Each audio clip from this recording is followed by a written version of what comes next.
इंदिरा गांधी का तो ये था कि उसने बहुत बड़ा स्टेप लिया, जबकि अमेरिका वगैरह फेवर में नहीं थे कि ये आज़ाद हो।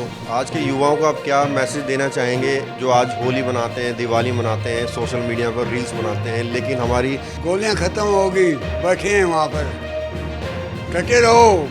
आ रहे हैं साहब, अपनी कंपनी आ रही है, राजपूत कंपनी आ रही है, जाट कंपनी आ रही है, और ऐसे वंदे मातरम, वंदे मातरम, वंदे मातरम, वंदे वंदे मातरम, वंदे मातरम। 3 नवंबर 1971 का वो दिन जब भारतीय सेना ने पराक्रम, निडरता और शौर्य का परिचय दिया था।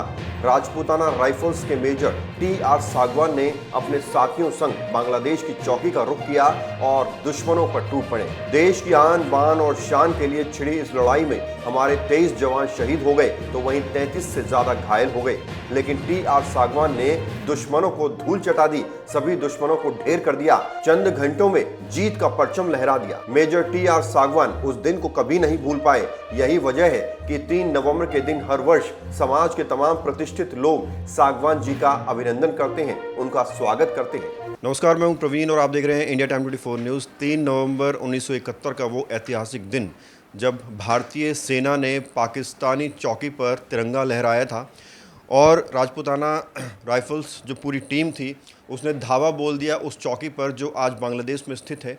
उसी के रिटायर्ड मेजर हमारे साथ टी.आर. सागवान मौजूद हैं, जिनका आज के ही दिन हर वर्ष इसको सेलिब्रेट करते हैं, इस जीत को। और आज के दिन यहाँ के जो प्रतिष्ठित लोग हैं समाज के, उन्होंने इनका स्वागत किया है और इस शौर्य की गाथा, ये तस्वीरें लगातार गाती हैं और इनसे बात करेंगे। सर, बहुत बहुत स्वागत है आपका। धन्यवाद। इतना पुराना समय हो गया, लेकिन आज भी दिल में क्या कुछ यादें ज़िंदा हैं और क्या कुछ बताना चाहेंगे आज के युवाओं को जिन्हें वो दिन नहीं पता, वो पीड़ा नहीं पता हमारे जवानों की और शहादत के बारे में नहीं पता।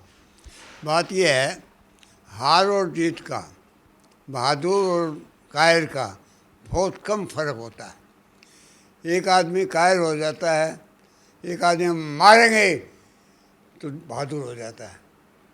जख्मी होके भी कहता है कुछ नहीं, आगे बढ़ जाओ तुम, मैं ठीक हूँ।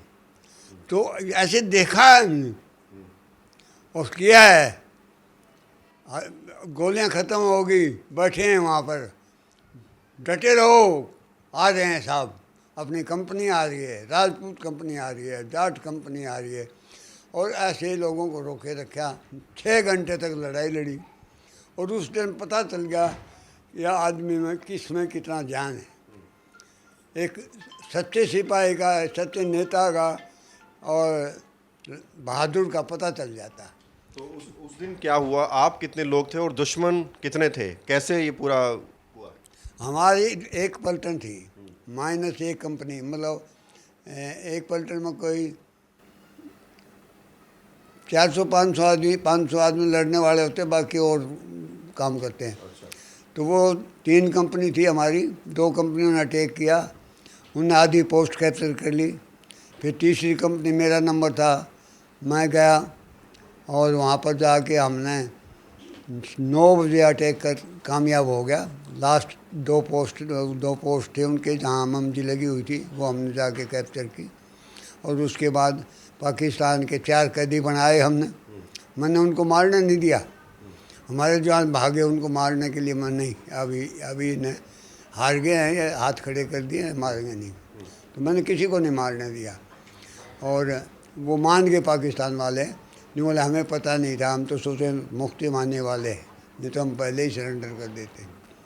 तो इंडियन आर्मी का नाम है, बहुत अच्छा काम किया था। 13 राजेश ने बहुत बढ़िया काम किया था।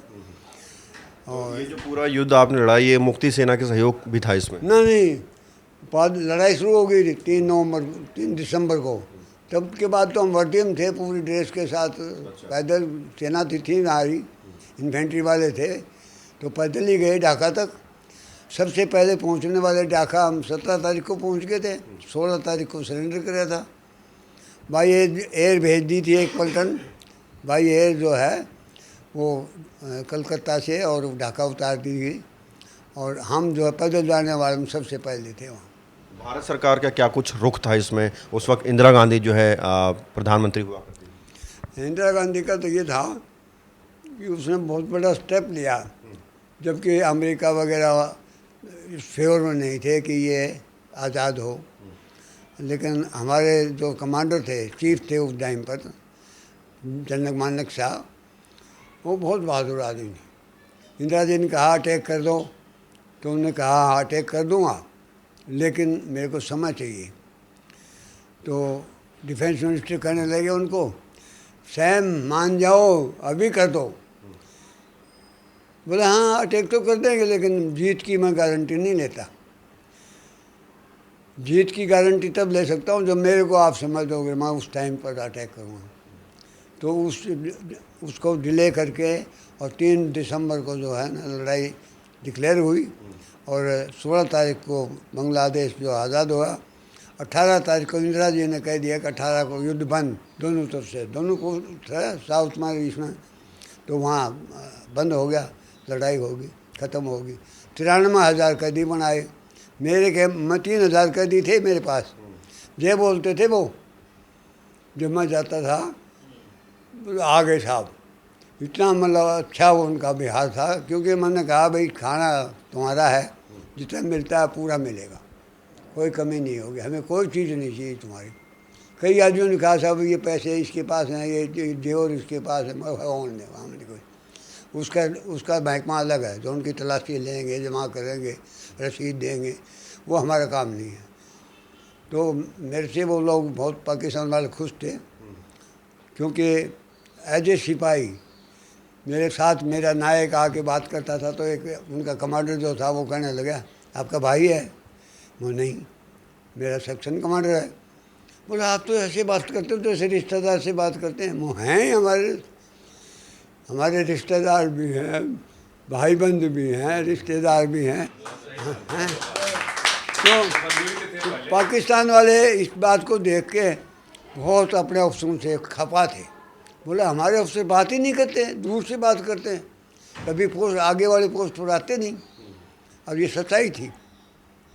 तो 3 नवंबर जो आप हर वर्ष सेलिब्रेट करते हैं, क्या मंज़र था उस वक्त? कितने अपने जवान शहीद हुए? क्या कुछ चुनौतियां आपके सामने खड़ी थी? ये भी मैं चाहूँगा आप बताएं लोगों को। देखो हमारे बहुत बड़ा नुकसान हुआ है, शहादत दी लोगों ने, वीरता के साथ लड़े।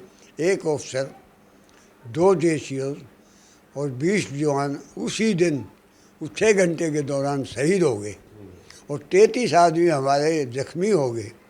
एक बहुत बड़ी मतलब जो वहाँ पर मेडिकल के लिए वो एड के लिए बनाया जाता ना फील्ड में, वो बनाया हुआ था। वो इतने बिस्तर लगे हुए थे ज़मीन में कि वो लाइन लगी हुई थी।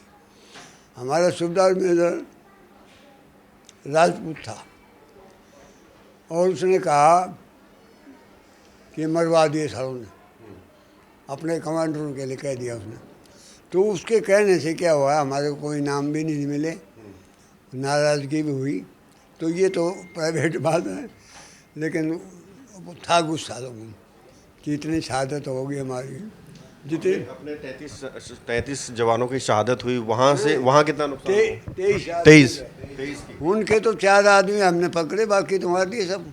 अच्छा। हाँ, कोई भाग गया होगा, वो पता नहीं। वो पोस्ट पर झंडा उतारा हमने जाके, 4 आदमी जीते पकड़े, उनका रेडियो सेट, उनके गन, मशीन गन, हथियार सब। और फिर उसके बाद उनका फायरिंग शुरू हो गया आरटी का। वो कमांडर जो था ना वहाँ का, पोस्ट कमांडर पाकिस्तान का, उसने मेरे को बोला साहब अब यहाँ से निकल लो, अभी आग बरसेगी यहाँ पर। कि लड़ाई जब वो एसओएस पास कर देते हैं, ऑर्डर होता है एसओएस, तो उसमें क्या होता है कि मैंने अगर एसओएस पास कर दिया अपने, तो मेरी सारी गन जो है उसके ऊपर लग जाएंगे, सारे फायर वहाँ ही आएंगे, हवाई जहाज़ हो और आरटी हो, जो भी है, पूरा बम्बारमेंट उसके ऊपर होता। बहुत बड़ी मुश्किल काम होता वहाँ ठहरना। टी.आर. सागवान जी, आज के युवाओं को आप क्या मैसेज देना चाहेंगे, जो आज होली मनाते हैं, दिवाली मनाते हैं, सोशल मीडिया पर रील्स बनाते हैं, लेकिन हमारी शहादत के बारे में, उस खौफनाक मंजर के बारे में उनको नहीं मालूम है? उनको क्या आप आज मैसेज देना चाहेंगे? भाई मैसेज तो ये है कि अगर फ़ौज में कोई जाना चाहता है तो ये दिल बना के जाए कि मेरे को भगवान लड़ाई का मौका दे, ताकि मैं भी अपने देश के लिए कुछ कर सकूँ। वो आदमी जाए फौज में ये सोच के ना जाए मैं कमा के आऊँगा पेंशन मिलेगी। फौज में ये सोच के जाए कि फौज में जाएंगे और देश के लिए हम वहाँ खड़े रहेंगे, हमारे को कोई।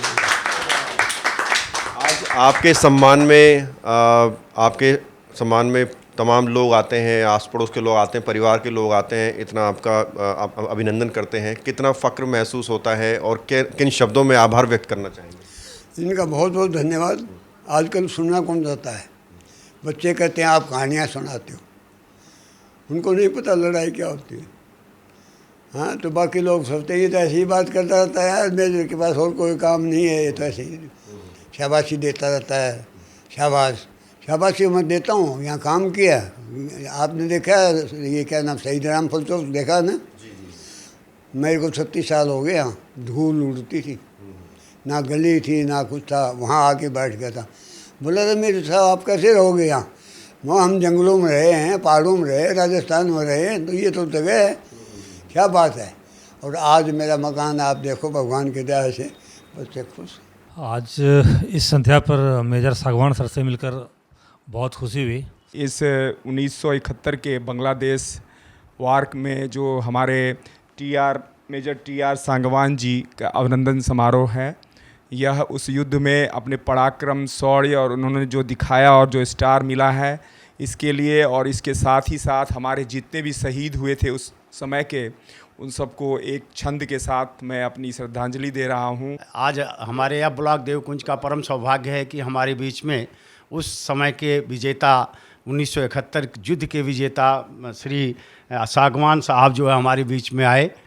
Major TR. सांगवान जी और इनके साथी, और उस समय के जो इतना बड़ा काम इन्होंने किया है देश के लिए, इस देश की सेना ने, कि पाकिस्तान को एक बड़ा भारी सबक मिला है। बांग्लादेश आज़ाद करा दिया गया, और अगर ये हिम्मत नहीं करते तो कभी आज़ाद होने वाला नहीं था। निर्मम और दुर्दांत अपराधी थे वहाँ पाकिस्तान की फ़ौज, मगर इन्होंने अपनी ईमानदारी रखते हुए एक पैसे लूटपाट नहीं की, बिल्कुल ईमानदारी के साथ ड्यूटी की और देश को बचा लिया। इस तरह के हम इंटरव्यूज़ करते हैं एक्स आर्मी ऑफिसर्स के, तो निश्चित तौर पर एक इंस्पिरेशन मिलती है हमारे व्यूअर्स को, हमारे युवाओं को। और आज जो हम त्यौहार सेलिब्रेट कर रहे हैं, जो चैन से सो पा रहे हैं, वो सिर्फ इसलिए है क्योंकि बॉर्डर पर हमारे जवानों ने शहादत दी है और जान की कुर्बानियाँ दी हैं, और भारत माता की सेवा में लगातार वो सक्रिय रहते हैं। यही वजह है कि हम चैन से सो पाते हैं और हमारा देश चल रहा है। कैमरा जर्नलिस्ट दुष्यंत साथ प्रवीण, इंडिया टाइम 24 न्यूज़। खबरों से खबरदार रहने के लिए चैनल को सब्सक्राइब करें और प्रेस करें बेल आइकन।